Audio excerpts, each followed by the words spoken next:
أعوذ بالله من الشيطان الرجيم بسم الله الرحمن الرحيم يا أيها الناس اعبدوا ربكم الذي خلقكم والذين من قبلكم لعلكم تتقون الذي جعل لكم الأرض فراشا والسماء بناء وأنزل من السماء ماء فأخرج به من الثمرات رزقا لكم فلا تجعلوا لله أندادا وأنتم تعلمون. السلام عليكم ورحمة الله وبركاته. بسم الله الحمد لله اللهم صل على محمد وعلى آل محمد كما صليت على إبراهيم وعلى آل إبراهيم إنك حميد مجيد. പ്രിയപ്പെട്ട സഹപ്രവർത്തകരെ, ബഹുമാന്യരായ പണ്ഡിതരെ, നേതാക്കളെ, ഇമാം ബുഖാരി റഹ്മത്തുള്ളാഹി അലൈഹിയുമായി ബന്ധപ്പെട്ട ചരിത്രവും അദ്ദേഹവുമായി ബന്ധപ്പെട്ട് പ്രചരിപ്പിക്കപ്പെടുന്ന വിമർശനങ്ങളും അതിൻ്റെ വസ്തുതകളും എന്ന വിഷയത്തിലൂന്നിയാണ് ഈ സംസാരം നിർദ്ദേശിക്കപ്പെട്ടിരിക്കുന്നത്. ഇന്ന് ഹദീസ് നിഷേധ പ്രവണതകൾ വ്യാപകമായി ലോകാടിസ്ഥാനത്തിൽ തന്നെ പ്രചരിപ്പിക്കപ്പെടുമ്പോൾ വിമർശകന്മാരായ ആളുകൾ ഏറ്റവും അധികം എടുത്ത് പരാമർശിക്കുന്ന നാമമാണ് ഇമാം ബുഖാരിയുടെ നാമം. ആരാണ് ഇമാം ബുഖാരി എന്നോ അദ്ദേഹത്തിൻ്റെ പേരെന്താണ് എന്നോ അദ്ദേഹത്തിൻ്റെ കിതാബിൻ്റെ പേരെന്താണ് എന്നോ പോലും അറിയാത്തവർ, ജീവിതത്തിൽ ആ കിതാബ് കണ്ടിട്ട് പോലുമില്ലാത്ത ആളുകൾ, ആരോ പറഞ്ഞു കേട്ട ഏതോ ചില പ്രസംഗത്തിൻ്റെ കഷ്ണം മാത്രം വാട്സപ്പിലോ മറ്റു സോഷ്യൽ മീഡിയയിലോ ലഭിച്ചത് മാത്രം അടിസ്ഥാനമാക്കി ആ മഹാനായ ഇമാം ബുഖാരിയും അദ്ദേഹത്തിൻ്റെ ഗ്രന്ഥത്തെയും അടച്ചാക്ഷേപിക്കുന്ന, ഒരറിവുമില്ലാത്ത ഏതോ ഒരു സാധാരണക്കാരൻ്റെ പോലും നിലവാരം പോലും വകവെച്ചു കൊടുക്കാത്ത സംസാരങ്ങളാണ് ഇന്ന് പൊതുവെ അത്തരം ആളുകളിൽ നിന്ന് നമ്മൾ കേൾക്കുന്നത്. അത്തരമൊരു പശ്ചാത്തലത്തിലാണ് ഇമാം ബുഖാരിയെക്കുറിച്ചുള്ളൊരു പഠനം നമ്മുടെ എല്ലാ ഹദീസ് സെമിനാറുകളിലും ഉണ്ടാകണമെന്ന് ഇതിൻ്റെ സംഘാടകർ തീരുമാനിച്ചത്. അതുകൊണ്ട് ആ ഒരു ഗൗരവം ഉൾക്കൊണ്ടുകൊണ്ട് തന്നെ നാം ഈ വിഷയത്തെ മനസ്സിലാക്കണമെന്നാണ് സൂചിപ്പിക്കാനുള്ളത്. മുഹമ്മദ് ബിൻ ഇസ്മായിൽ അൽ ബുഖാരി എന്നാണ് അദ്ദേഹത്തിൻ്റെ പേര് നമുക്ക് ചുരുക്കി പറയാവുന്നത്. സാക്ഷാൽ നാമം മുഹമ്മദ് എന്നാണ്. ബാപ്പയുടെ പേരാണ് ഇസ്മായിൽ. ബുഖാരി എന്നത് നാട്ടിലേക്ക് ചേർത്തിയിട്ടാണ് പറയുന്നത്. ബുഖാറ എന്ന നാട്ടുകാരനായതുകൊണ്ട് ബുഖാരി എന്ന് പറയാം. ഏത് നാട്ടിലാണോ ജീവിക്കുന്നത് ആ നാട്ടിലേക്ക് ചേർത്തി പ്രയോഗിക്കുന്ന ശൈലി അറബി ഭാഷയിലുണ്ട്. അപ്പം നമ്മളൊക്കെ നാട്ടിലും മലബാരി എന്ന് പറഞ്ഞാൽ മലബാറുകാരൻ എന്നാണ്, ഹിന്ദി എന്ന് പറഞ്ഞാൽ ഇന്ത്യക്കാരൻ എന്നാണ്. എന്ന പോലെ ബുഖാരി എന്ന് പറഞ്ഞാൽ ബുഖാറക്കാരൻ. ബുഖാറ എന്ന റഷ്യ എന്ന് പിന്നീട് അറിയപ്പെട്ട ബുഖാറ എന്ന പ്രദേശത്ത് ജീവിച്ചത് കൊണ്ടാണ് ബുഖാരി എന്ന പേര് ഉണ്ടായത്. നമ്മുടെ നാട്ടിൽ കടലുണ്ടി ജീവിച്ചാലും ആള് ബുഖാരിയാവും, അത് തട്ടിപ്പാണ്. ബുഖാറയിൽ ജീവിച്ച ആളുകൾക്കാണ് ബുഖാരി എന്ന് അങ്ങനെ യഥാർത്ഥത്തിൽ വിളിക്കപ്പെടുന്നത്. അപ്പം ബുഖാറക്കാരനായ ഇസ്മായിൽ എന്നവരുടെ മകൻ മുഹമ്മദ്, അതാണ് മുഹമ്മദ് ബിൻ ഇസ്മായിൽ അൽ ബുഖാരി റഹിമഹുല്ല. അദ്ദേഹം ഹിജ്റ വർഷം 194 ജനിച്ചത്. 256 അദ്ദേഹം മരണപ്പെടുന്നത്. ഹിജ്റ 194 അദ്ദേഹം ജനിച്ചു. അഥവാ നബിതങ്ങൾ വഫാത്തായി 184 വർഷം കഴിഞ്ഞിട്ട് അദ്ദേഹം ജനിക്കുന്നു. ഹിജ്റ 256 തൻ്റെ 62ാമത്തെ വയസ്സിലാണ് അദ്ദേഹം വഫാത്താകുന്നത്. അദ്ദേഹത്തിന് എന്താണ് ഇത്ര വലിയ ഒരു പ്രത്യേകത? ഹദീസ് വിഷയം പറയുമ്പോൾ ഇമാം ബുഖാരിക്ക് മറ്റാർക്കുമില്ലാത്ത പ്രത്യേകത എന്തുകൊണ്ട് പറയപ്പെടുന്നു? ധാരാളം പണ്ഡിതന്മാർ ഹദീസ് രംഗത്ത് സേവനങ്ങൾ ചെയ്യാൻ മുന്നോട്ട് വന്നിട്ടുണ്ട്. ഹദീസ് ക്രോഡീകരണങ്ങളായും ഹദീസ് വ്യാഖ്യാനങ്ങളായും ഹദീസിൽ നിന്ന് അതിൻ്റെ നിയമങ്ങളെ കണ്ടെത്തലായും ഹദീസ് നിദാന ശാസ്ത്രമായും ഒക്കെ ധാരാളം പണ്ഡിതന്മാർ സേവനങ്ങൾ ചെയ്തിട്ടുണ്ടെങ്കിലും ഇമാം ബുഖാരിക്ക് അതിൽ ചില പ്രത്യേകമായ സ്ഥാനങ്ങളുണ്ട്. പണ്ഡിതന്മാർ അദ്ദേഹത്തെ കുറിച്ച് നൽകിയ സ്ഥാനപ്പേര് അമീറുൽ മുഅ്മിനീൻ ഫിൽ ഹദീസ് എന്നാണ്. ഹദീസ് വിഷയത്തിലുള്ള അമീറുൽ മുഅ്മിനീൻ, മുഅ്മിനീങ്ങളുടെ നേതാവ്. ഹദീസിൽ അമീറുൽ മുഅ്മിനീൻ എന്ന് പറഞ്ഞാൽ ഇമാം ബുഖാരിയാണ് അതുകൊണ്ട് അർത്ഥമാക്കപ്പെടുന്നത്. അദ്ദേഹത്തിന്റെ കാലഘട്ടം മുതൽ ഇതുവരെയുമുള്ള അഥവാ ഏകദേശം 1200 കൊല്ലങ്ങളായി ഉള്ള അഹ്ലുസുന്നയുടെ പണ്ഡിതന്മാർ ഏകോപിച്ച് ഒരേ സ്വരത്തിൽ സ്വീകരിച്ചു നൽകിയ പേരാണ് അമീറുൽ മുഅ്മിനീൻ ഫിൽ ഹദീസ് എന്നത്. അദ്ദേഹം മരിച്ചിട്ട് 1190 കൊല്ലമായി ഏകദേശം. ഇപ്പൊ 1440 നമ്മളിപ്പോൾ നിൽക്കുന്നത്.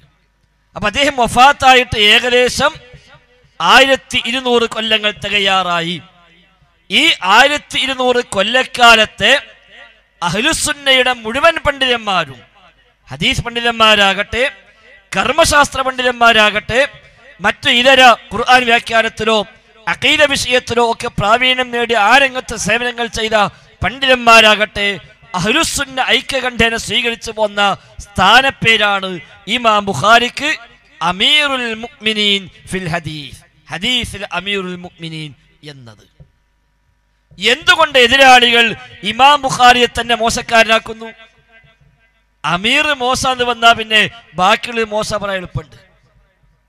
അതാണല്ലോ നേതാക്കളെ കരിവാരി തേക്കാന്നുള്ളതാണ് എല്ലാ കാലത്തും ഇസ്ലാമിന്റെ എതിരാളികൾ ഏതു രംഗത്തും ചെയ്തിട്ടുള്ളത്.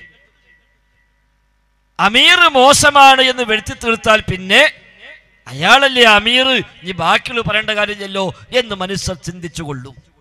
അപ്പോൾ ഹദീസുകളെ മൊത്തം തള്ളാൻ, ഹദീസ് നിഷേധ പ്രവണതയ്ക്ക് ആക്കം കൂട്ടാൻ ഏറ്റവും നല്ല എളുപ്പമാർഗമാണ് ഏറ്റവും മുമ്പിൽ നിൽക്കുന്ന ഏറ്റവും വിശ്വസ്തരായവരാരോ അവരെ കുറിച്ച് മോശാഭിപ്രായം ഉണ്ടാക്കുക. എങ്കിൽ പിന്നെ ബുഖാരി പോലും അങ്ങനെയാണെങ്കിൽ ഇനി ബാക്കിയുള്ളത് പറയാനില്ലല്ലോ എന്ന് ചിന്തിപ്പിച്ചുകൊണ്ട് ഹദീസ് തന്നെ ആവശ്യമില്ല എന്നൊരു തലത്തിലേക്ക് സമൂഹത്തെ കൊണ്ടുപോകാനാണ് അത്തരം നിഷേധികൾ എല്ലാ കാലഘട്ടത്തിലും ശ്രമിച്ചു പോന്നിട്ടുള്ളത്. എന്നാൽ ലോകാടിസ്ഥാനത്തിൽ ഹദീസേ വേണ്ട എന്ന് പറഞ്ഞ സംഘം ലോകത്തുണ്ടായിട്ട് അധികകാലമൊന്നുമായിട്ടില്ല. ഭാഗികമായി ഹദീസ് നിഷേധിച്ചവർ എല്ലാ കാലത്തും ഉണ്ടായിട്ടുണ്ട്. താബഈങ്ങളുടെ കാലഘട്ടത്തിൽ രംഗത്ത് വന്ന പഴിച്ച കക്ഷികളായ മുഅ്തസിലിയാക്കൾ, ഷിയാക്കൾ, ഖവാരിജുകൾ, ജഹ്മികൾ, ജബരികൾ, ജഅദികൾ, ഖദരികൾ തുടങ്ങി ഒരുപാട് പഴിച്ച കക്ഷികൾ അക്കാലത്തുണ്ടായിട്ടുണ്ട്. അവരൊന്നും നിരുപാധികം ഹദീസ് ആവശ്യമില്ല, ഖുർആൻ മാത്രം മതി എന്ന് പറഞ്ഞവരല്ല. അങ്ങനെ പറയുന്നവർക്ക് ഒരു മുൻഗാമിയെ ആ നിലയ്ക്ക് കാണിക്കാനും കഴിയില്ല. എന്നാൽ തങ്ങളുടെ സ്വാർത്ഥമായ താല്പര്യങ്ങളാൽ ചില ഹദീസുകൾ തെരഞ്ഞുപിടിച്ച് നിശ്ചയിച്ചിട്ടുണ്ട് അവരൊക്കെ. ഇപ്പൊ ഷിയാക്കളാണെങ്കിൽ അലി ഇബ്നു അബീ ത്വാലിബിന് എതിരായി രംഗത്ത് വന്നുവെന്ന് അവർ പ്രചരിപ്പിക്കുന്ന ചില സ്വഹാബിമാർ, ആ സ്വഹാബത്തിന് ഹദീസ് അവർ സ്വീകരിക്കൂല, ബാക്കിയൊക്കെ സ്വീകരിക്കും. ഖവാരിജുകൾ തിരിച്ചും അലി ഇബ്നു അബീ ത്വാലിബും അദ്ദേഹത്തിന്റെ കൂടെ നിന്ന ആളുകളും അവരിൽ നിന്ന് ഉദ്ധരിക്കപ്പെട്ട ഹദീസുകൾ അതവർ സ്വീകരിക്കൂല, അല്ലാത്തത് സ്വീകരിക്കും. മുഅ്തസിലിയാക്കളാണെങ്കിൽ ബുദ്ധിക്കെതിരായ ഹദീസ് എന്ന് അവർക്ക് തോന്നിയത് അവർ സ്വീകരിക്കൂല, അല്ലാത്തത് സ്വീകരിക്കും. ഹദീസ് തന്നെയും വേണ്ട, തീരെ ഹദീസ് ആവശ്യമില്ല, അത് പ്രമാണമേ അല്ല എന്ന് പറഞ്ഞവർ ലോകത്ത് അധികമൊന്നും പഴയ കാലങ്ങളിൽ ഉണ്ടായിട്ടില്ല. അടുത്ത കാലത്താണ് ചില വിവരദോഷികൾ ആ നിലയ്ക്ക് രംഗത്ത് വന്നിട്ടുള്ളത്. ഞാൻ അങ്ങനെ തന്നെയാണ് സൂചിപ്പിക്കാൻ ആഗ്രഹിക്കുന്നത്. അവർക്ക് ഏറ്റവും വലിയ പ്രശ്നം ഇമാം ബുഖാരിയാണ്. കാരണം ഹദീസ് വിഷയത്തിൽ ഏറ്റവും അധികം സേവനം ചെയ്തവർ ഇമാം ബുഖാരി റഹ്മത്തുള്ളാഹി അലൈഹിയാണ്. വളരെ ചെറിയ പ്രായത്തിൽ തന്നെ ദീനി രംഗത്ത് ഏറ്റവും മികച്ച കഴിവുകൾ പ്രകടിപ്പിച്ചവരാണ് ഇമാം ബുഖാരി റഹിമഹുല്ലാഹ്. ചെറിയ പ്രായത്തിൽ 8 വയസ്സിൽ 9 വയസ്സ് പ്രായത്തിൽ ഖുർആൻ പൂർണ്ണമായി മിഫ്ലാക്കിയവരാണ് അദ്ദേഹം. അതേപോലെ 11 വയസ്സുമായപ്പോഴേക്ക് അന്ന് ലഭ്യമായ ഹദീസ് ഗ്രന്ഥം കാണാതെ പഠിച്ചവരാണ് ഇമാം ബുഖാരി റഹ്മത്തുള്ളാഹി അലൈഹി. മീശ മുളക്കുന്നതിന് മുമ്പ് ഹദീസ് ഉദ്ധരിക്കാൻ ഞാൻ ആരംഭിച്ചിട്ടുണ്ട് എന്ന് ഇമാം ബുഖാരി തന്നെയും പിന്നീട് പറഞ്ഞിട്ടുണ്ട്. മീശ മുളക്കും മുമ്പ് ഹദീസ് ഉദ്ധരിക്കാൻ തുടങ്ങിയ ഒരു പ്രഗത്ഭനായ പണ്ഡിതൻ. ഉസ്താദുമാരെ പോലും അദ്ദേഹത്തെ ശരിവെക്കുകയും അദ്ദേഹത്തിന്റെ ഓർമ്മശക്തിയെ എല്ലാവരും പ്രത്യേകമായി എടുത്തു പറയുകയും ചെയ്യുമായിരുന്നു. ഈ ഉസ്താദുമാര് ഹദീസ് ഇങ്ങനെ വായിച്ചു പോകുമ്പോൾ ശിഷ്യൻ പറയും, ഉസ്താദെ ആ ഹദീസിൽ നിങ്ങൾ വായിച്ച പരമ്പരയിൽ നിങ്ങൾ പറഞ്ഞൊരു പേര്, ആ പേര് അതിന്റെ പരമ്പരയിൽ ഇല്ലല്ലോ എന്ന് ഉസ്താദിനോട് അങ്ങോട്ട് പറഞ്ഞു കൊടുക്കും. ഒരു ഹദീസ് നബിയിൽ നിന്ന് ഇമാം ബുഖാരിക്ക് എത്തുമ്പോൾ സാധാരണഗതിയിൽ 4 ആളോ 5 ആളോ കൈമാറിയിട്ടാണ് വരിക. കാരണം നബിയുടെ കാലം കഴിഞ്ഞ് 200 കൊല്ലം പിന്നിട്ടിട്ട ഇമാം ബുഖാരി ജീവിക്കുന്നത്. അപ്പൊ നബിയിൽ നിന്ന് സ്വഹാബി കേൾക്കും, സ്വഹാബിന് താബിഈകൾക്കും, താബിഈന് താബിഉ താബിഈകൾക്കും, താബിഉ താബിഈന് അടുത്തൊരാൾ കേൾക്കും, അദ്ദേഹത്തിന് ഇമാം ബുഖാരി കേൾക്കും. അപ്പോൾ 4 ആളിലൂടെ കൈമാറിയിട്ട ഇമാം ബുഖാരിയിലേക്ക് വരിക. ഒരു 10,000 ഹദീസ് കിട്ടുമ്പോൾ 4 ആളെ വീതം കൂട്ടിയ 40,000 ആളുണ്ടാവും. 1,00,000 ഹദീസ് കിട്ടുമ്പോൾ 4,00,000 ആളുകൾ ഉണ്ടാകും. ഒരേ ഹദീസ് 2, 3, 4, 5, 10 വഴികളിലൂടെ ഉദ്ധരിക്കപ്പെട്ടു വരാം. നബിയിൽ നിന്ന് 10 സ്വഹാബിമാർ കേട്ട ഹദീസ് ഉണ്ട്, നബിയിൽ നിന്ന് 20 സ്വഹാബിമാർ കേട്ട ഹദീസ് ഉണ്ട്, നബിയിൽ നിന്ന് 70 സ്വഹാബിമാർ കേട്ട ഹദീസ് ഉണ്ട്, നബിയിൽ നിന്ന് ഒരു സ്വഹാബി മാത്രം കേട്ട ഹദീസ് ഉണ്ട്. ഇന്നമൽ അഅ്മാലു ബിന്നിയ്യാത്ത്, തീർച്ചയായും അമലുകൾ നിയ്യത്ത് പ്രകാരം മാത്രമാണ് എന്ന ഹദീസ് നബിതങ്ങളിൽ നിന്ന് കേട്ടത് ഉമർ ഖത്താബ് മാത്രമാണ്. ഉമർ ഖത്താബ് മാത്രമാണ് ഹദീസ് നബിയിൽ നിന്ന് കേൾക്കുന്നത്. എന്നാൽ മൻ കദബ അലയ്യ മുതഅമ്മിദൻ ഫല്യതബവ്വ മഖഅദഹു മിനന്നാർ, എന്റെ പേര് മനഃപൂർവ്വം കളവ് പറഞ്ഞാൽ നരകത്തിൽ സീറ്റ് ഉറപ്പിക്കട്ടെ എന്ന ഹദീസ് നബിയിൽ നിന്ന് 70 സ്വഹാബിമാർ കേൾക്കുന്നു. ആ സ്വഹാബിമാരൊക്കെ പല താബിഈങ്ങളോടും ഇത് പറയും, ആ താബിഈങ്ങൾ പല താബിഉ താബിഈങ്ങളോടും പറയും. അപ്പൊ ഒരു ഹദീസ് ഒരു പക്ഷേ 100 പരമ്പരകളായി ഉദ്ധരിക്കപ്പെട്ടു വരാം, അതിലേറെയും വരാം. 100 പരമ്പരയിൽ വന്നാൽ ആ 100 പരമ്പരയുള്ള ആളുകളെ പേരും പഠിക്കണം. ഇമാം ബുഖാരി റഹ്മത്തുള്ളാഹി അലൈഹി അദ്ദേഹത്തിന്റെ ശ്രമഫലമായി 6 ലക്ഷം ഹദീസുകളാണ് അദ്ദേഹത്തിന് ക്രോഡീകരിക്കാൻ കഴിഞ്ഞത്. 6 ലക്ഷം ഹദീസുകൾ. ആ ഹദീസിലൊക്കെ വന്ന ഓരോരോ ആളുകളെയും പേരും വിലാസവും അവരുടെ ചരിത്രവും അടക്കം ഇമാം ബുഖാരിക്ക് കാണാപ്പാടമായിരുന്നു എന്നാണ്. ഉസ്താദുമാരെ ഹദീസ് പറയുമ്പോൾ ഒരു ഹദീസ് ഇങ്ങനെ ഉദ്ധരിച്ചു വരുമ്പോൾ എന്നോട് ഇന്നാള് പറഞ്ഞു, അയാൾ ഇന്നാള് പറഞ്ഞു, അയാൾ ഇന്നാള് പറഞ്ഞു, അയാളുടെ ഈ സ്വഹാബി പറഞ്ഞു, ആ സ്വഹാബി നബിയിൽ നിന്ന് കേട്ടു, നബി ഇങ്ങനെ പറഞ്ഞു എന്ന് ഉസ്താദ് പറയുമ്പോ ശിഷ്യൻ പറഞ്ഞു കൊടുക്കുക, ഉസ്താദെ നിങ്ങൾ ആ പറഞ്ഞ കൂട്ടത്തിൽ പറഞ്ഞ ഒരു പേര് അതിലില്ലല്ലോ, അത് മറ്റേ ഹദീസിലാണല്ലോ. അപ്പൊ ഉസ്താദ് എഴുതി വെച്ച കിതാബ് മറിച്ച് നോക്കുക, കിതാബ് മറിച്ച് നോക്കുമ്പോ ശിഷ്യൻ പറഞ്ഞ പോലെയാ, അതാ ശരി. അതാണ് ഇമാം ബുഖാരി റഹ്മത്തുള്ളാഹി. വളരെ ചെറിയ പ്രായത്തിൽ വലിയ മെമ്മറി ഉണ്ടായിരുന്നവർ. അദ്ദേഹം തന്നെ പറയുന്നു, ഞാൻ 3 ലക്ഷം ഹദീസ് ഞാൻ കാണാതെ പഠിച്ചിട്ടുണ്ട്, 2 ലക്ഷം ദഈഫായതും 1 ലക്ഷം സ്വഹീഹായതും ഞാൻ കാണാതെ പഠിച്ചിട്ടുണ്ട്. അതിൽ നിന്നാണ് അദ്ദേഹം തന്റെ സ്വഹീഹുൽ ബുഖാരി എന്ന കിതാബ് ക്രോഡീകരിക്കുന്നത്. അല്ല നമ്മളാരെങ്കിലും വിചാരിച്ച പോലെ ഒരു 4 പേപ്പർ എടുത്തിട്ട് കുറച്ച് ഹദീസാണ് എഴുതിയിട്ട് അത് പ്രസ് കൊണ്ട് പ്രിന്റും ചെയ്ത് അത് സമൂഹത്തിൽ കണ്ട് കൊടുത്തതല്ല. നമ്മളാരെങ്കിലും ഒരു ലേഖനം എഴുതുന്ന പോലെ. 16 വർഷമാണ് ഇമാം ബുഖാരി റഹിമഹുല്ലാ ഇതിനു വേണ്ടി ചെലവഴിച്ചത്. അദ്ദേഹം ആദ്യകാലത്ത് ഈ നിലയ്ക്ക് തിരിയണമെന്ന് അങ്ങനെ തീരുമാനമെടുത്തവരായിരുന്നില്ല. എന്നാൽ ഇമാം ബുഖാരി റഹിമഹുല്ലാ ഒരു സ്വപ്നം കാണുന്നു. അദ്ദേഹം സ്വപ്നം കണ്ടത് അല്ലാഹുവിന്റെ റസൂൽ സ്വല്ലല്ലാഹു അലൈഹി വസല്ലം തങ്ങളെയാണ് ഇമാം ബുഖാരി സ്വപ്നം കണ്ടത്. നബിയെ സ്വപ്നം കണ്ടു. ആ നബി തങ്ങളുടെ കൂടെ ഇമാം ബുഖാരി നിൽക്കുകയും ഒരു വിസറി കൊണ്ട് ഇമാം ബുഖാരി നബി തങ്ങൾക്ക് ഇങ്ങനെ വീശിക്കൊടുക്കുന്നതാണ് അദ്ദേഹം കണ്ട സ്വപ്നം. സ്വപ്നം ദീനിൽ തെളിവായിട്ടല്ല, അദ്ദേഹം സ്വപ്നം കണ്ടു. നബി തങ്ങളുടെ അടുത്ത് ഇമാം ബുഖാരി നിൽക്കുന്നു. എന്നിട്ട് ഇമാം ബുഖാരി നബിക്ക് ഇങ്ങനെ വീശിക്കൊടുക്കുക, ചൂടൊഴിവാക്കാൻ വേണ്ടി നബിക്ക് ഇങ്ങനെ വീശിക്കൊടുക്കുന്ന സ്വപ്നം കാണുകയാണ്. ഈ സ്വപ്നം കണ്ട വിവരം അദ്ദേഹം തന്റെ ഉസ്താദുമാരോട് പറഞ്ഞു, ഞാൻ ഇങ്ങനെ സ്വപ്നം കണ്ടിട്ടുണ്ട്, ഇതിന് വല്ല വ്യാഖ്യാനവും ഉണ്ടോ? ചില സ്വപ്നങ്ങൾ ദൈവികമാണ്, സത്യവിശ്വാസിയുടെ നല്ല സ്വപ്നങ്ങൾ ദൈവികമാണ് എന്ന് നബി തങ്ങൾ പറഞ്ഞിട്ടുണ്ട്. ചീത്ത സ്വപ്നങ്ങൾ പൈശാചികവുമാണ്. നല്ല സ്വപ്നങ്ങൾക്ക് ഒരു പക്ഷേ വ്യാഖ്യാനം ഉണ്ടാകാം. സ്വഹാബിമാർ സ്വപ്നം കണ്ടാൽ നബിയോട് പോയി പറയാറുണ്ട്. നബി തങ്ങൾ അതിന് വ്യാഖ്യാനം ഉണ്ടെങ്കിൽ പറഞ്ഞു കൊടുക്കാറുമുണ്ട്. നബി തങ്ങൾ സ്വപ്നം കണ്ടാൽ സ്വഹാബത്തിന് പറഞ്ഞു കൊടുക്കാറുണ്ട്. അതിന് വ്യാഖ്യാനം നബി തന്നെ അവർക്ക് ചിലപ്പോൾ പഠിപ്പിച്ചു കൊടുക്കാറുമുണ്ട്. യൂസുഫ് അലൈഹിസ്സലാത്തു വസ്സലാമിന്റെ സവിശേഷത ഖുർആൻ എടുത്തു പറഞ്ഞത് സ്വപ്ന വ്യാഖ്യാനം അദ്ദേഹത്തിന് പഠിപ്പിക്കപ്പെട്ടു എന്നാണല്ലോ.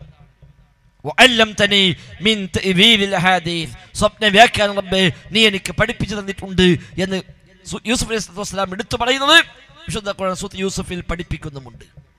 ഇമാം ബുഖാരി ഉസ്താദുമാരോട് പറഞ്ഞു നിങ്ങൾ സ്വപ്നം കണ്ടു, എന്താണ് ഇതിന്റെ ഒരു വ്യാഖ്യാനമുള്ളത്?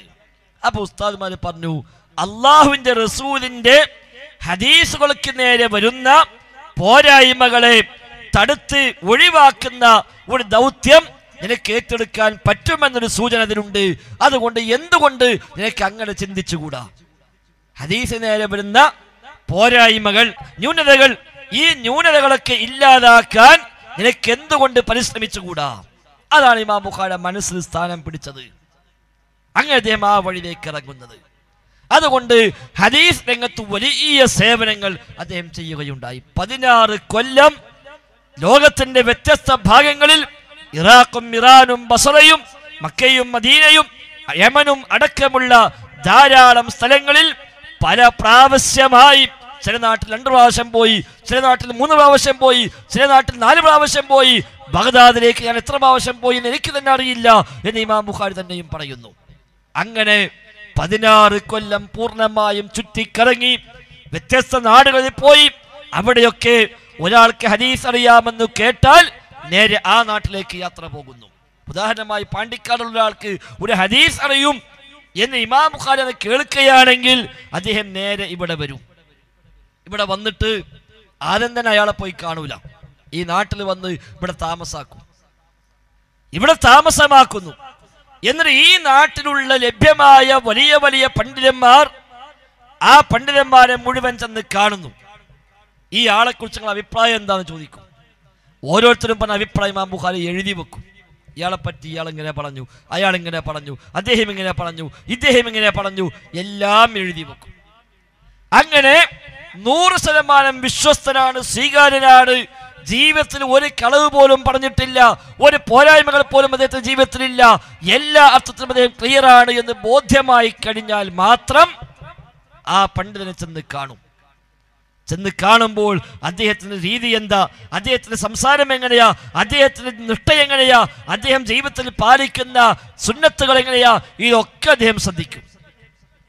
എന്നിട്ട് ക്ലിയർ ആണെന്ന് ബോധ്യമായി കഴിഞ്ഞാൽ ചോദിക്കും, താങ്കൾക്ക് പക്കൽ ഒരു ഹദീസ് ഉണ്ട് എന്ന് കേട്ടു, അത് കേട്ടിട്ട് ഞാൻ വന്നതാണ്. ശരി, എനിക്ക് ഹദീസ് അറിയാം. ഏതാണ് ഹദീസ്?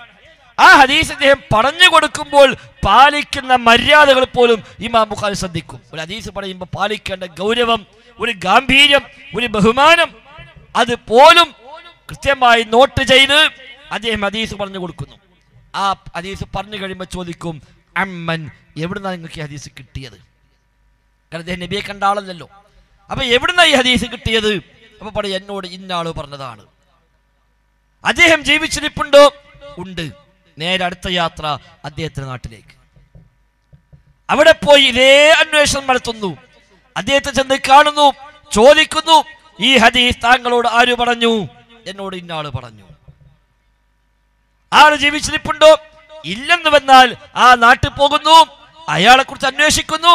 അവിടുത്തെ പണ്ഡിതന്മാർ അദ്ദേഹത്തെ കുറിച്ച് എന്ത് പറഞ്ഞുവോ അത് രേഖപ്പെടുത്തി വെക്കുന്നു.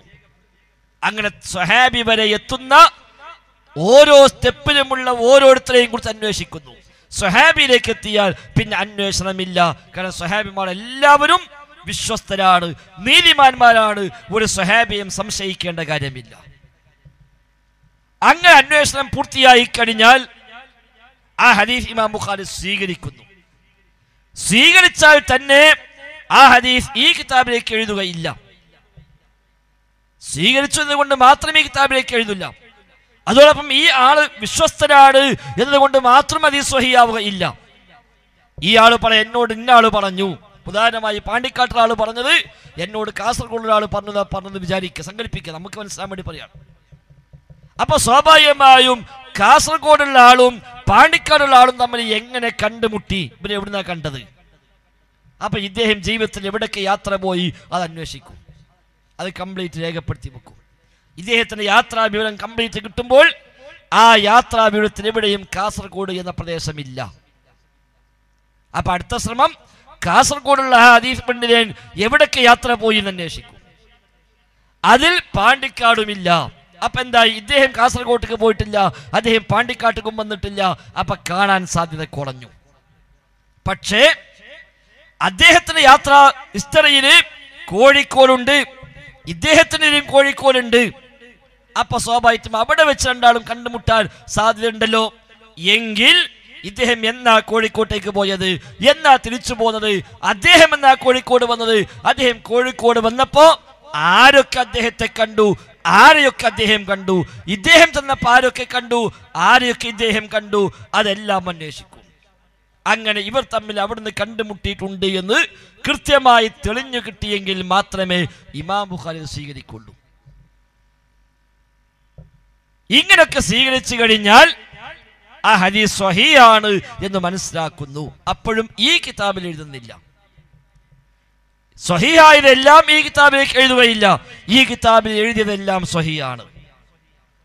ഇമാം ബുഖാരിക്ക് ആ കിതാബ് മാത്രമല്ല, ഇപ്പൊ ഈ പറഞ്ഞ പ്രകാരം തന്നെ ഒരു ഹദീസ് കിട്ടുമ്പോഴേക്ക് എത്ര പേജ് വേറെ എഴുതും? ഈ ഓരോരുത്തർ ചരിത്രം എഴുതുന്നില്ലേ, അവരുടെ യാത്രാ വിവരങ്ങൾ, അവരെ കുറിച്ച് മറ്റു പണ്ഡിതന്മാർ പറഞ്ഞ അഭിപ്രായങ്ങൾ എല്ലാം എഴുതാണ്. ഒരു ഹദീസ് എഴുതുമ്പോഴേക്ക് ഒരു 40, 50, 100 പേജ് അതിൻ്റെ കൂടെ വേറെ എഴുതേണ്ടി വരുന്നു. ഇമാം ബുഖാരി താരീഖ് എന്ന പേര് കിതാബ് എഴുതിയിട്ടുണ്ട്. വലിയ വാള്യങ്ങളുള്ള ഗ്രന്ഥങ്ങൾ, ഓരോ റിപ്പോർട്ടർമാരുടെയും ചരിത്രങ്ങളാണത്, ഇന്നും ലഭ്യമാണ്. സ്വഹീഹ് ബുഖാരി ഒരാളെ പേര് പറഞ്ഞാൽ ആ ആളെ പേര് ഇമാം ബുഖാരി താരീഖ് പോയി തപ്പിയാൽ അവിടെ കിട്ടും. ഇദ്ദേഹം ആരാണ്, ഇദ്ദേഹത്തിന്റെ പേരെന്താണ്, വാപ്പയാരാണ്, ഇയാളെ കുടുംബം ഏതാണ്, ഏതൊക്കെ നാട്ടിലേക്കാ പോയത്, ഏതൊക്കെ നാട്ടിൽ നിന്ന് ഹദീസ് സ്വീകരിച്ചത്, ആരൊക്കെ ഇദ്ദേഹത്തിന്റെ ഉസ്താദുമാർ, ആരൊക്കെ ശിഷ്യന്മാർ, ആരൊക്കെ ഇദ്ദേഹത്തെ കുറിച്ച് എന്തൊക്കെ അഭിപ്രായം പറഞ്ഞു, അതെല്ലാം നമുക്ക് ഇന്നും ലഭ്യമാണ്. അങ്ങനെ എല്ലാ കടമ്പയും കടന്നു കഴിഞ്ഞാൽ ഈ കിതാബിലേക്ക് ചേർക്കാൻ ചില പ്രത്യേകമായ നിയമം ഇമാം ബുഖാരി വെച്ചിട്ടുണ്ട്. ആ നിയമം കൂടി പാലിച്ചാലേ ഈ കിതാബിലേക്ക് എഴുതും. സ്വഹീഹായ മാത്രം പോരാ, സ്വീകാര്യയോഗ്യമായ മാത്രം പോരാ, അഡീഷണൽ ആയി ചില യോഗ്യതകൾ ഇമാം ബുഖാരി നിശ്ചയിച്ചിട്ടുണ്ട്. ആ യോഗ്യത കൂടി ഉണ്ടെങ്കിലേ ഈ കിതാബിലേക്ക് അദ്ദേഹം എഴുതുകയുള്ളൂ. ആ യോഗ്യതയും ഉണ്ട് എന്ന് ബോധ്യമായി കഴിഞ്ഞാൽ നേരെ പോയിട്ട് കിതാബിലേക്ക് എഴുതല്ല. ഇമാം ബുഖാരി ചെന്ന് കുളിച്ച് വുദൂ ചെയ്ത് 2 റക്അത്ത് നിസ്കരിച്ച് ഇസ്തിഖാറത്തിന്റെ പ്രാർത്ഥന പ്രാർത്ഥിക്കുന്നു. അല്ലാഹുവേ, ഇക്കാര്യം ഖൈറാണെങ്കിൽ നീ എന്നെ ഇതിലേക്ക് അടുപ്പിക്കണേ, ഖൈറല്ലെങ്കിൽ ഇതിൽ നിന്ന് അകറ്റുകയും ഏതാണോ ഖൈറെങ്കിൽ ആ ഖൈറിലേക്ക് നീ എന്നെ ചേർക്കുകയും ചെയ്യണേ എന്ന് ഇസ്തിഖാറത്തിന്റെ ദുആ നിർവഹിച്ചതിനു ശേഷമാണ് ആ ഹദീസ് ആ കിതാബിലേക്ക് എഴുതുക.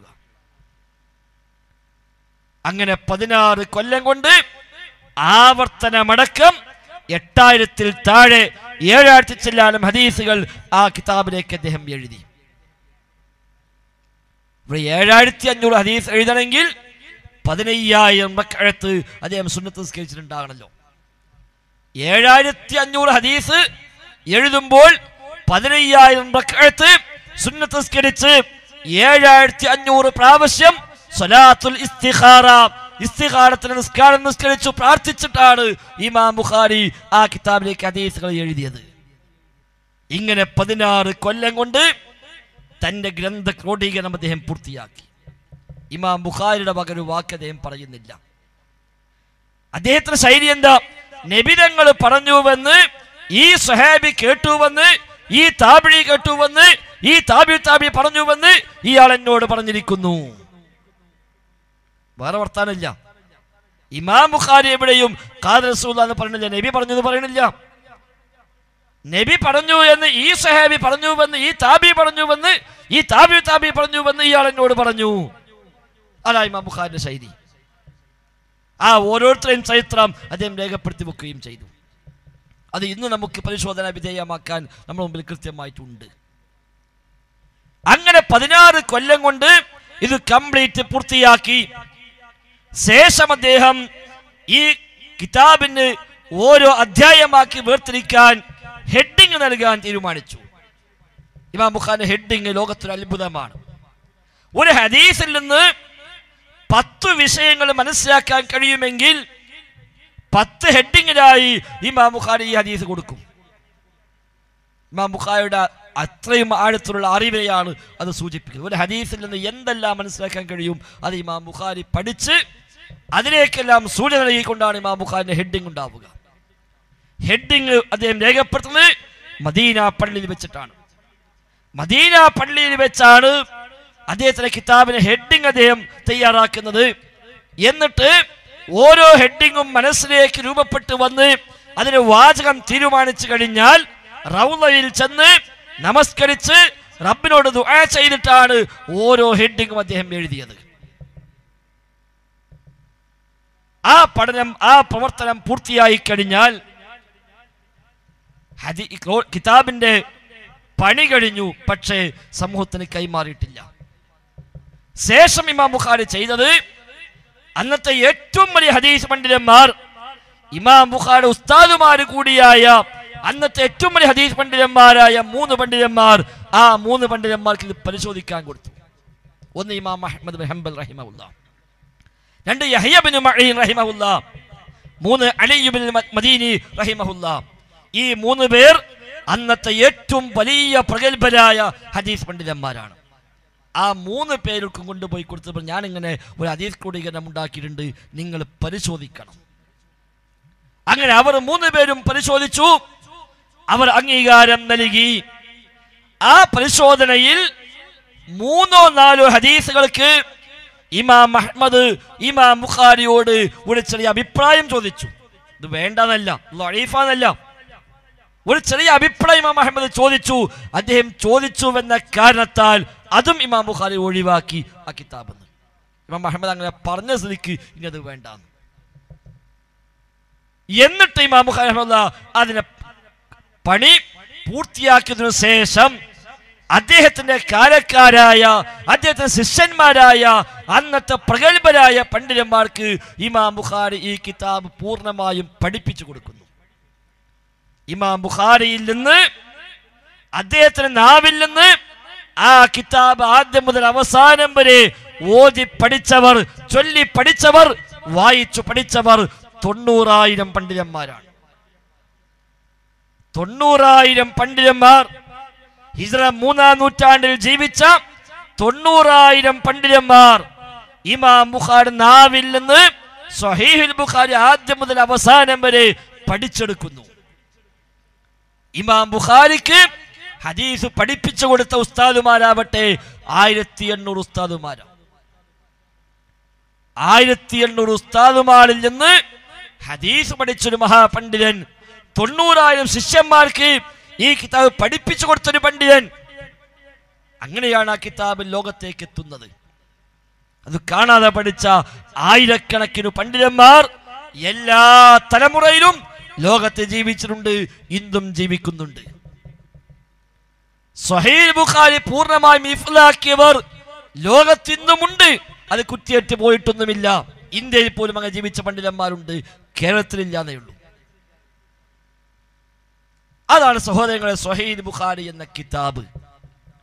ആ സ്വഹീഹുൽ ബുഖാരി ലോകത്ത് ഒരുപാട് പണ്ഡിതന്മാർ അതിനെക്കുറിച്ച് പഠിക്കുകയും അതിന് വ്യാഖ്യാനം എഴുതുകയും അത് റിപ്പോർട്ടർമാരെ കുറിച്ച് പഠിക്കുകയും അതിന് മാത്രം കിതാബ് എഴുതുകയും ഇമാം ബുഖാരി കിതാബിലെ സനദിൽ വന്ന ഓരോരുത്തരെ കുറിച്ച് പ്രത്യേകമായി ഗ്രന്ഥം എഴുതുകയും ഇമാം ബുഖാരിയുടെ ഉസ്താദുമാരെ കുറിച്ച് കിതാബ് എഴുതുകയും എല്ലാം ചെയ്തവർ ലോകത്തുണ്ട്.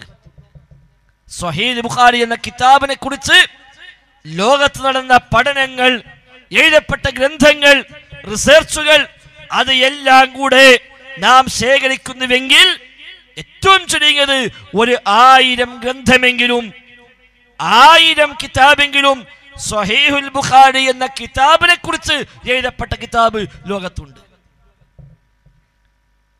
ഇതിനെ എല്ലാം തള്ളി മാറ്റിയിട്ട് ഇന്നൊരാൾക്ക് ബുഖാരിയുടെ ഹദീസല്ല, അത് നമുക്ക് വേണ്ട എന്ന് പറയാൻ പറ്റുള്ളൂ. ബുഖാരി എന്നുള്ള വാക്ക് പോലും മര്യാദക്ക് മഖ്റജൊപ്പിച്ച് പറയാൻ കഴിയാത്ത മനുഷ്യന്മാരാ ആ കിതാബിനെ തള്ളുന്നവർ.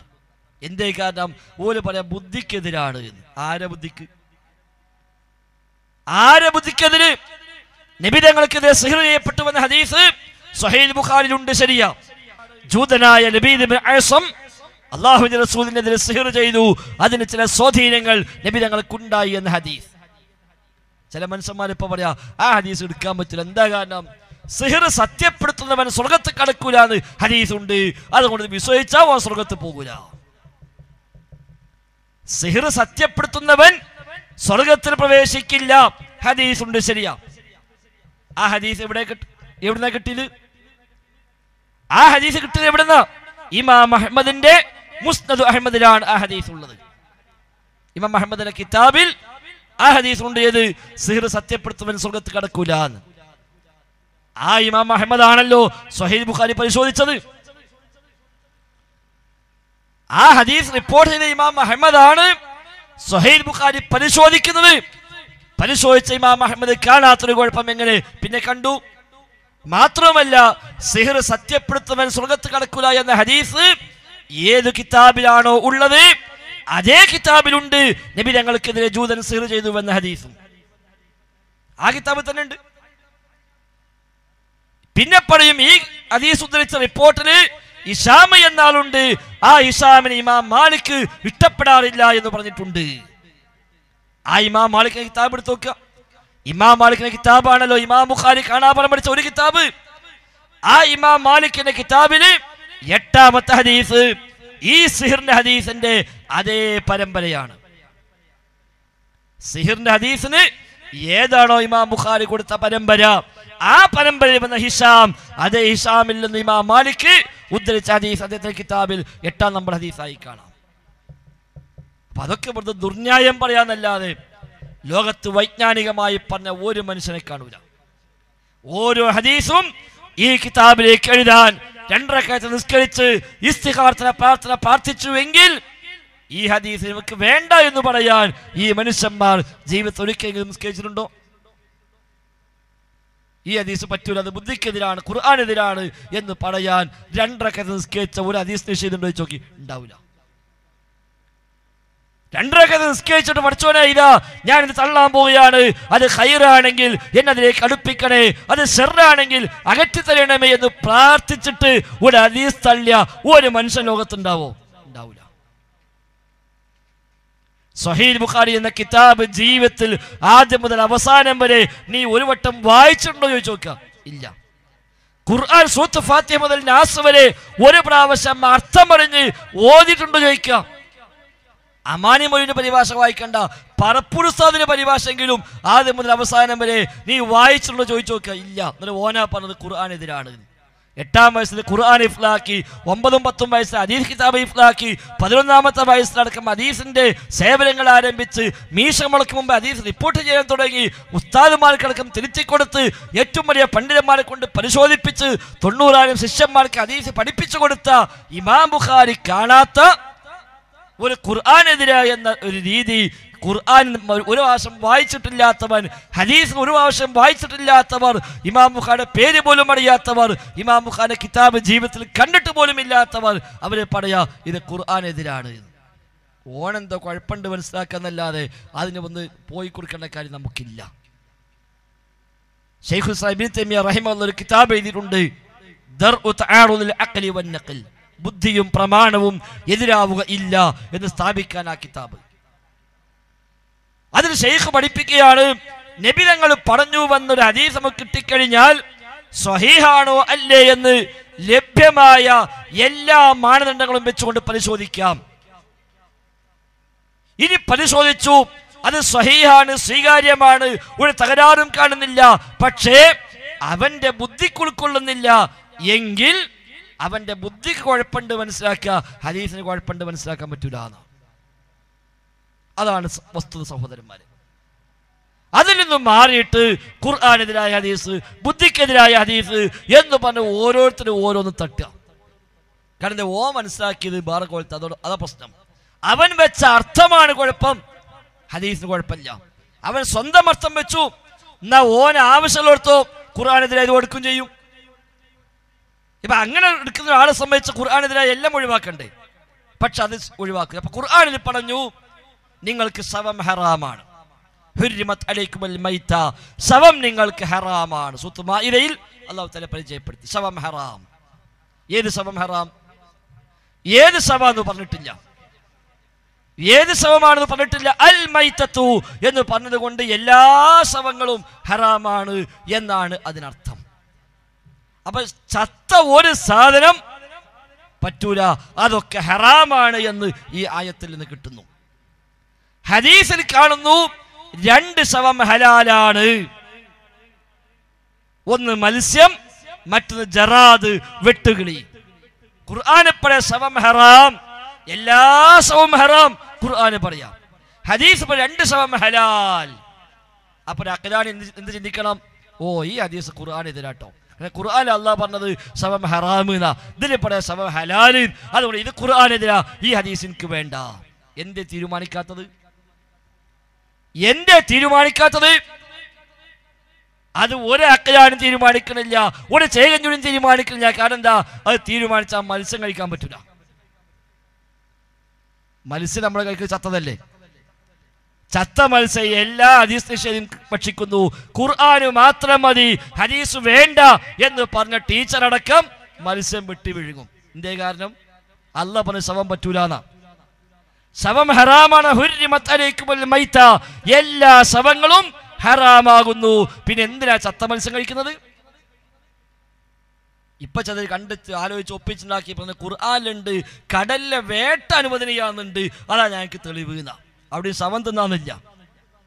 കടലിൽ പോയി വലട്ടിട്ട് മീൻ പിടിച്ച് ബിസ്മില്ല അർത്ഥം തിന്നാന്നല്ലേ അപ്പോഴും വരുള്ളൂ. ചത്ത തിന്നാന്ന് ഇവിടുന്ന് കിട്ടി.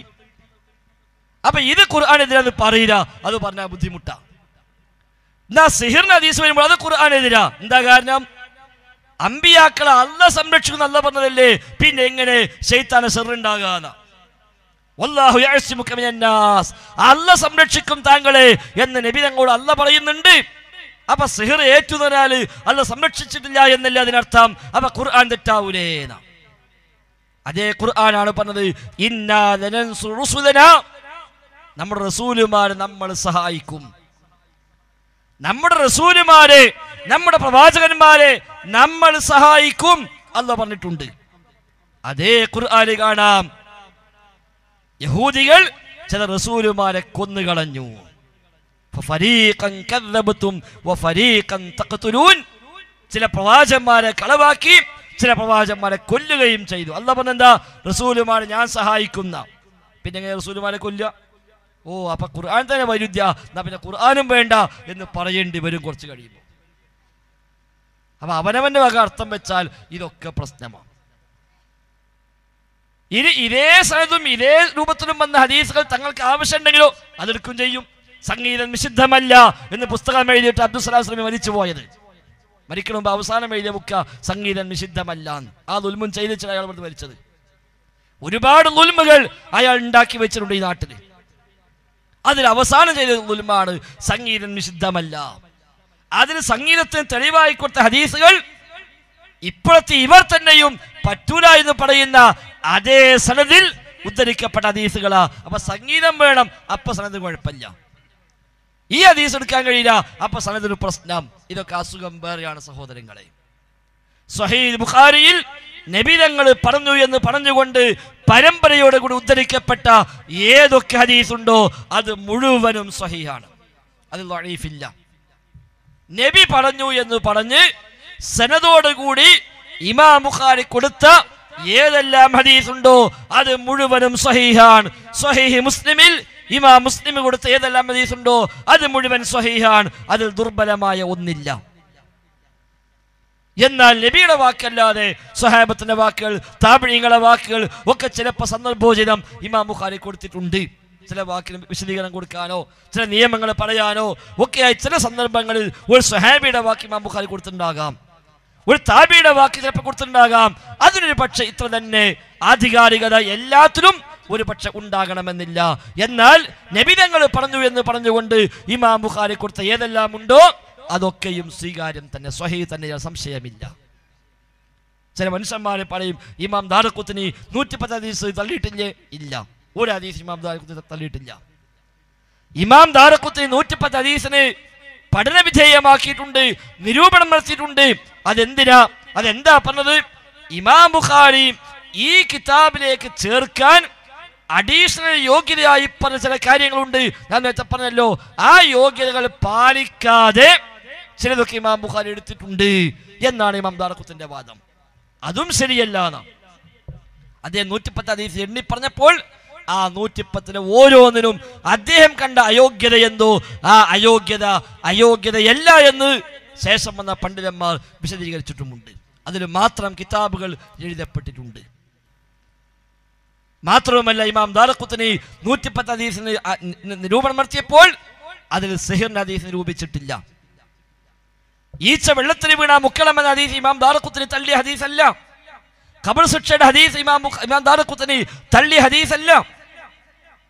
നേരെ മറിച്ച് ചില റിപ്പോർട്ടിൽ വന്ന ചില ആളുകൾ ഉണ്ടായിരിക്കെ ഇമാം ബുഖാരിക്ക് ആ ഹദീസ് ഈ കിതാബിൽ കൊടുക്കാൻ വകുപ്പില്ലായിരുന്നു എന്നാണ് ഇമാം ദാറഖുത്നിയുടെ വിമർശനങ്ങളിൽ ഒന്ന്. എന്നാൽ ആ ആൾ ഉണ്ടെങ്കിലും കൊടുക്കാൻ വിരോധമൊന്നുമില്ല എന്നത് കൃത്യമായി കാര്യകാരണ സഹിതം വിശദീകരണങ്ങൾ വന്നിട്ടുമുണ്ട്. അപ്പൊ അതുകൊണ്ട് എന്താ കാര്യമെന്നറിയാതെ ആരെങ്കിലും ഏതെങ്കിലും ഹദീസ് എടുത്ത് സ്വന്തം അർത്ഥം വെച്ച് തട്ടിക്കളയുന്നു ഞങ്ങൾ എന്നൊക്കെ പറയുമ്പോൾ സഹോദര, ഈമാൻ തെറ്റിപ്പോകാതിരിക്കാൻ നമ്മൾ ശ്രദ്ധിക്കുക. 90,000 പണ്ഡിതന്മാർ ഇമാം ബുഖാരിൽ നിന്ന് ചൊല്ലിപ്പടിച്ച കിതാബ സ്വഹീഹ് ബുഖാരി. 1200 കൊല്ലമായി ലോക മുസ്ലിമീങ്ങൾ അഹ്ലുസുന്ന ഐക്യകണ്ഠനം സ്വീകരിച്ചു പോന്ന കിതാബ സ്വഹീഹ് ബുഖാരി. ആകാശത്തു താഴെ അള്ളാഹുവിന്റെ കിതാബ് കഴിഞ്ഞാൽ ഏറ്റവും സ്വഹീഹായ കിതാബ് എന്ന് സ്വഹീഹ് ബുഖാരിയെ കുറിച്ചാണ് ലോകത്തെ മുസ്ലിമീങ്ങളായ അഹ്ലുസുന്നയായ പണ്ഡിതന്മാരൊക്കെയും സ്വീകരിച്ചു പോകുന്നത്. പിന്നെ സ്വഹീഹ് മുസ്ലിമാണ്. അങ്ങനത്തെ കിതാബിനെ അറബി ഭാഷ പോലും മര്യാദക്കറിയാത്തവർ ഇതൊക്കെ ഖുർആനെതിരെ ബുദ്ധിക്കത് എന്ന് പറയുമ്പോൾ ഒരൽപ്പം കടന്ന കൈയാണ്, അങ്ങേയറ്റത്തെ കിബറാണ് എന്നെങ്കിലും നാം അതിനെ തിരിച്ചറിയുക. അതുകൊണ്ട് പഠിക്കാൻ അന്വേഷിക്കാൻ തയ്യാറാകണമെന്ന് മാത്രമാണ് സൂചിപ്പിക്കണം. ഇമാം ബുഖാരി ചരിത്രം നമ്മൾ പഠിക്കണം. അതിന്റെ കിതാബിനെ കുറിച്ച് പഠിക്കാൻ നമ്മൾ തയ്യാറാകണം. ഹദീസ് നിഷേധ പ്രവണതകൾ ശക്തമായി വരുമ്പോൾ ഹദീസ് പ്രചരിപ്പിക്കേണ്ട ബാധ്യതയും നമുക്ക് കൂടുതൽ വർദ്ധിച്ചു വരുന്നു. ഹദീസ് സെമിനാറുകൾ അവിടെയാണ് പ്രസക്തമാകുന്നത്. ആരെങ്കിലും ഫിത്ന ഉണ്ടാക്കുമ്പോൾ ആ ഫിത്നകളിൽ നമ്മുടെ ഈമാൻ തെറ്റിപ്പോകാൻ പാടില്ല. ഹദീസുകൾ പഠിക്കണം, ദീന് പഠിക്കണം. ആഴത്തിൽ മതം പഠിച്ചവർ നമ്മുടെ നാട്ടിൽ ഉണ്ടാകണം. ആഴത്തിൽ മതം പഠിച്ചവർ കേവലം മിമ്പമ്മക്ക് പ്രസംഗിക്കാൻ പറ്റുന്ന കുറച്ചാളുണ്ടായതുകൊണ്ട് മാത്രം കാര്യമില്ല. ആഴത്തിൽ മതം പഠിച്ച ഗ്രന്ഥങ്ങൾ കൈകാര്യം ചെയ്യുന്ന അഹ്ലുസുന്നയുടെ പണ്ഡിതന്മാരുടെ അസുനുകൾ മനസ്സിലാക്കിയ ശരിയായ ആലിമീങ്ങളെ ഉണ്ടാക്കിയെടുക്കേണ്ട കാലഘട്ടമാണ് സഹോദരങ്ങളെ ഇത്. ജാമിഅ അൽ ഹിന്ദ് എന്ന സ്ഥാപനം ആ ലക്ഷ്യത്തിലാണ് നമ്മൾ സ്ഥാപിച്ചത്. റബ്ബ് തൗഫീഖ് ചെയ്യുമാറാവട്ടെ. വെറുതെ അറബി കോളേജല്ല, മക്കളെ പറഞ്ഞേക്കണം അത്തരം സംവിധാനങ്ങളിലേക്ക്. ദീനു പഠിക്കട്ടെ മക്കൾ, അവർ സേവനം ചെയ്യട്ടെ ദീനിന്. നിഷേധ പ്രവണതകൾ ഇനിയും കൂടി വന്നുകൊണ്ടേയിരിക്കും. മുഅ്തസിലിയാക്കൾ ആരംഭിച്ചു വെച്ചത് അവിടുന്ന് ഇങ്ങോട്ട് പലരും ഏറ്റെടുത്ത് പോന്നു എന്ന് മനസ്സിലാക്കിയാൽ മതി. പിഴച്ചുപോയ കക്ഷിയ മുഅ്തസിലികൾ. അവരാണ് ബുദ്ധിക്കെതിരെ ഹദീസ് സ്വീകാര്യമല്ല എന്ന് പറഞ്ഞു വെച്ചവർ. അവരാണ് സംസം വെള്ളത്തിന് ഹദീസ് തള്ളിക്കളഞ്ഞവർ. അവരാണ് ഹജറുൽ അസ്വദിന്റെ മഹത്വം എന്ന ഹദീസ് തള്ളിയവർ. അവരാണ് ഖബർ ശിക്ഷയെ കുറിച്ച് ഇല്ലാത്ത ന്യായങ്ങൾ പറഞ്ഞ് ആ ഹദീസിനെ നിരാകരിച്ചവർ. അവരാണ് ഈച്ച വെള്ളത്തിൽ വീണാൽ ഒന്നുകൂടെ മുക്കിയെടുത്ത് ഈച്ചയെ ഒഴിവാക്കി ആ വെള്ളം കുടിക്കണമെന്ന് പറയുന്ന ഹദീസിനെ നിരാകരിച്ചവർ. അവരാണ് സിറാത്ത് പാലമില്ലെന്ന് ചരിത്രത്തിൽ ആദ്യമായി പറഞ്ഞവർ. അവരാണ് മസീഹുദ് ദജ്ജാൽ ഇല്ലെന്ന് ചരിത്രത്തിൽ ആദ്യമായി പറഞ്ഞവർ. അവരാണ് സ്ഥിരപ്പെട്ട ഒരുപാട് സംഭവങ്ങളെ നിശ്ചയിച്ചു തള്ളിയവർ. അതേ താവഴിയിൽ ഇപ്പൊ ശബാബിന്റെ ആളുകൾ അതേ വഴിയിൽ വന്നിട്ടുണ്ട് എന്നുള്ളത് പറയാതിരിക്കാനാവില്ല. 2015 ആഗസ്റ്റ് 7-നും ആഗസ്റ്റ് 14-നും ഇറങ്ങിയ ശബാബിൽ 2 ലക്കങ്ങളിലായി 2 ലേഖനങ്ങൾ വന്നു. ഒന്ന് ഹജറുൽ അസ്വദിന് യാതൊരു മഹത്വമില്ല, മറ്റൊന്ന് സംസം വെള്ളത്തിന് ബർക്കത്തുമില്ല. എന്തേ പറഞ്ഞതറിയോ? വല്ലാത്തൊരു അത്ഭുതം തോന്നി ആ ലേഖനം വായിച്ചപ്പോ. ഹിജ്റ 3-ാം നൂറ്റാണ്ടിൽ ജീവിച്ച പിഴച്ച കക്ഷികളിൽപ്പെട്ട മുഅ്തസിലികളിൽപ്പെട്ട വലിയ നേതാവുണ്ടായിരുന്നു. നെല്ലാമ് എന്നാണ് പേര്. മുഅ്തസിലികൾ പിന്നീട് 20 ഗ്രൂപ്പായി പിരിഞ്ഞു. അതിൽ ഒരു ഗ്രൂപ്പ് നെല്ലാമിയ ഗ്രൂപ്പ് എന്നറിയപ്പെടുന്നത്. നെല്ലാമിന് അനുയായികൾ, നെല്ലാമിന്റെ പുതിയ വാദങ്ങൾ ഏറ്റെടുത്തുകൊണ്ട് പോയവർ നെല്ലാമിയാക്കൾ. ആ നെല്ലാമ് അന്ന് പറഞ്ഞു ഹജറുൽ അസ്വദുമായി ബന്ധപ്പെട്ടവൻ ഹദീസ് സ്വീകരിക്കാൻ പറ്റൂല, കാരണം അത് അനുഭവജ്ഞാനത്തിന് എതിരാകുന്നു. സനദൊക്കെ സ്വഹിയ, പക്ഷെ അനുഭവത്തിനെതിരാണ്. എന്താ എതിര്? ആ ഹദീസിന് പറഞ്ഞത് ആ കല്ല് വെളുത്ത കല്ലായിരുന്നു, ഫസവ്വദതുഹു ഖതായ ബനി ആദം, ആദം മക്കളുടെ പാപങ്ങളാണ് അതിനെ കറുപ്പിച്ചത്. പാപികൾ ചുംബിച്ചപ്പ കറുത്തുപോയതാണ്. ആ ഹദീസ് എടുക്കാൻ പറ്റൂല. കാരണം എന്താണ്? അല്ലാഹു അന്ന് പറഞ്ഞത് പാപികൾ ചുംബിച്ചപ്പ കറുത്തെങ്കിൽ നല്ലവർ ചുംബിക്കുമ്പോൾ വെളുക്കണ്ടേ, അത് വെളുക്കുന്നില്ലല്ലോ, അപ്പൊ ഈ ഹദീസ് ശരിയല്ല. മൂപ്പരെ ബുദ്ധിയതാണ്. പാപികൾ ചുംബിച്ചപ്പ കറുത്തെങ്കിൽ നബി ചുംബിച്ചു, സഹാബികൾ ചുംബിച്ചു, താബിഈകൾ ചുംബിച്ചു, അതൊന്നും വെളുത്തിട്ടില്ലല്ലോ, അപ്പൊ അന്ന് കറുത്തിട്ടില്ല. ഈ ഹദീസ് ശരിയല്ല. ഇബ്നു ഖുതൈബ റഹിമഹുല്ലാഹ് അന്ന് അല്ലാഹുവിനെതിരെ ഖണ്ഡനമായി ഇറങ്ങിയ ആളാണ്. കിതാബ് എഴുതി അദ്ദേഹം തഅ്വീൽ മുഖ്തലിഫിൽ ഹദീസ് എന്ന പേരിൽ കിതാബ് എഴുതി. അല്ലാഹുവിന്റെ ഓരോ ന്യായങ്ങളെ നമ്പറിട്ട് പറഞ്ഞുകൊണ്ട് ഇതിൽ അയാൾ പറഞ്ഞ ന്യായം ഇതാണ്, അത് ന്യായമല്ല, മറുപടി ഇതാണ് എന്ന് പറഞ്ഞ അന്ന് ഇബ്നു ഖുതൈബ റഹിമഹുല്ലാഹ് മറുപടി എഴുതിയ കിതാബ് ഇന്നും നമ്മുടെ കയ്യിലുണ്ട്. ആ നിഷേധപ്രവണത അന്ന് അവിടെ അവസാനിച്ചു. പിന്നെ 500 കൊല്ലം കഴിഞ്ഞപ്പോ, അല്ലാഹുവിന്റെ കാലം കഴിഞ്ഞ് 500 കൊല്ലം കഴിഞ്ഞപ്പോ ചില ആളുകൾ രംഗത്ത് വന്നു. അവര് പറഞ്ഞു ഈ ഹദീസ് ശരിയല്ല കേട്ടോ. കാരണം എന്താ? പാപികൾ ചുംബിച്ചപ്പ കറുത്തെങ്കിൽ നല്ലൊരു ചുംബിക്കുമ്പോ വെളുക്കണ്ടേ, നബിയും സഹാബികളും ചുംബിക്കുമ്പോ വെളുക്കണ്ടേ, അത് ഉണ്ടായിട്ടില്ലല്ലോ, അപ്പൊ ഈ ഹദീസ് ശരിയല്ല എന്ന് അല്ലാഹുവിന് ശേഷം 500 കൊല്ലം കഴിഞ്ഞപ്പോ ഹിജ്റ 800-കളിൽ ലോകത്ത് ചില ചിന്തകൾ ഉണ്ടായി വന്നു. അന്ന് സ്വഹീഹ് ബുഖാരിക്ക് വ്യാഖ്യാനം എഴുതിയ ഇബ്നു ഹജർ അൽ അസ്ഖലാനി റഹിമഹുല്ലാഹ് ഫത്ഹുൽ ബാരി അദ്ദേഹം പറഞ്ഞു, ഇപ്പൊ ചില മനുഷ്യന്മാർ ഈ ന്യായവുമായി വരുന്നുണ്ട്. അവരോട് നമുക്കുള്ള മറുപടി പണ്ട് ഇബ്നു ഖുതൈബ പറഞ്ഞ മറുപടിയാകുന്നു എന്ന് പറഞ്ഞ് ഇബ്നു ഖുതൈബിന്റെ കിതാബിൽ നിന്ന് ആ മറുപടി അങ്ങനെ ഇമാം അസ്ഖലാനി എടുത്തു കൊടുക്കുന്നു. ഇമാം ഇബ്നു ഖുതൈബ 3-4 മറുപടികൾ പറഞ്ഞു. ഒന്ന്, ഓരോരുത്തരും ചുംബിക്കുമ്പോൾ അവന്റെ നന്മ തിന്മക്കനുസരിച്ച് കല്ലിങ്ങനെ അങ്ങോട്ടും ഇങ്ങോട്ടും മാറൽ അല്ലാഹു ഉദ്ദേശിച്ചിട്ടില്ല, അതുകൊണ്ടാണ് മാറാത്തത്. 2, പാപങ്ങൾ ഒരു കല്ലിൽ എത്രമാത്രം സ്വാധീനമുണ്ടാക്കുമെന്നത് ലോകാവസാനം വരെ മനുഷ്യന്മാരെ കാണാൻ വേണ്ടി അല്ലാഹു നിർത്തിയതങ്ങനെ. കല്ലിൽ പോലും പാപം ഇങ്ങനെ സ്വാധീനിക്കുമെങ്കിൽ കൽബിൽ എങ്ങനെ സ്വാധീനിക്കും എന്ന് കാണിച്ചു കൊടുക്കാൻ ഒരു അടയാളമായി അല്ലാഹു നിലർത്തിയതാണ്. ഇങ്ങനെ മറുപടി ഞാൻ പറഞ്ഞിട്ടുണ്ട്. ഇമാം അസ്ഖലാനി ഇതേ മറുപടി എടുത്തു കൊടുത്തു. അന്ന് അവസാനിച്ചു. പിന്നെ 500 കൊല്ലം കഴിഞ്ഞു. അസ്ഖലാനിക്ക് ശേഷം 500 കൊല്ലം കഴിഞ്ഞപ്പോഴാ നമ്മുടെ ശബാബിൽ ഇതേ ന്യായം. ഈ ഹദീസ് അനുഭവജ്ഞാനത്തിനെതിരാണ്. കാരണം പാപികൾ ചുംബിച്ചപ്പോൾ കറുത്തെങ്കിൽ നബിയും സഹാബത്തും ചുംബിക്കുമ്പോൾ വെളുക്കേണ്ടതല്ലേ, വെളുത്തിട്ടില്ലല്ലോ, അതുകൊണ്ട് ഈ ഹദീസ് ശരിയല്ല. അബ്ദുസ്സലാം സുല്ലമി 2015 ആഗസ്റ്റ് 7, ആഗസ്റ്റ് 14 2 ലക്കങ്ങൾ ഇറങ്ങിയ ശബാബുകൾ വായിച്ചു നോക്കുക. അപ്പൊ നമുക്ക് മനസ്സിലായി നിഷേധം എവിടുന്നാ വരേണ്ടതെന്ന്. ഇത് ബുദ്ധിന്റെ ഊക്കൊണ്ട് പറഞ്ഞതല്ല. നിഷേധികൾക്ക് എന്നും ഒരേ തൂവലാണ്. അഹ്ലുസുന്നയുടെ സൗകര്യവും അതാണ്. അഹ്ലുസുന്നയുടെ സൗകര്യം അതാ. നമ്മളായിട്ട് മറുപടി ഉണ്ടാക്കേണ്ട ആവശ്യമൊന്നുമില്ല. ഏത് ഹദീസായിട്ട് ഏത് ടീച്ചറോ മാസ്റ്ററോ ആര് വന്നാലും ശരി നമ്മൾ ബേജാറായിക്കാണ്ട് തലപുകഞ്ഞ് മറുപടി ഉണ്ടാക്കേണ്ട ആവശ്യമൊന്നുമില്ല. ഈ ന്യായങ്ങളൊക്കെ പണ്ട് പറഞ്ഞ ന്യായങ്ങളാ, അതിന് മറുപടിയും പണ്ട് പറഞ്ഞതാ. ഒറ്റ കാര്യം കൂടി പറഞ്ഞ് ഞാൻ അവസാനിപ്പിക്കാം. നബി ഞങ്ങൾ പറഞ്ഞല്ലോ, ഈ ഉമ്മത്ത് 73 വിഭാഗമായി മാറുന്നു.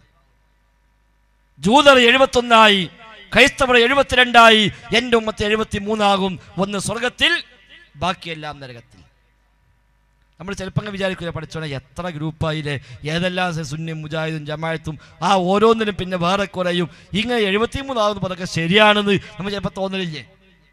ഒരു കാര്യം പറഞ്ഞു, 1000 കൊല്ലം മുമ്പ്, 1000 കൊല്ലങ്ങൾക്ക് മുമ്പ് ഇമാം ബഗ്ദാദി ത്വാഹിറുൽ ബഗ്ദാദി റഹിമഹുല്ലാഹ് ഒരു ഗ്രന്ഥം എഴുതി. 1000 കൊല്ലങ്ങൾക്ക് മുമ്പ്. കിതാബിന്റെ പേര് അൽ ഫർഖു ബൈനൽ ഫിറഖ്.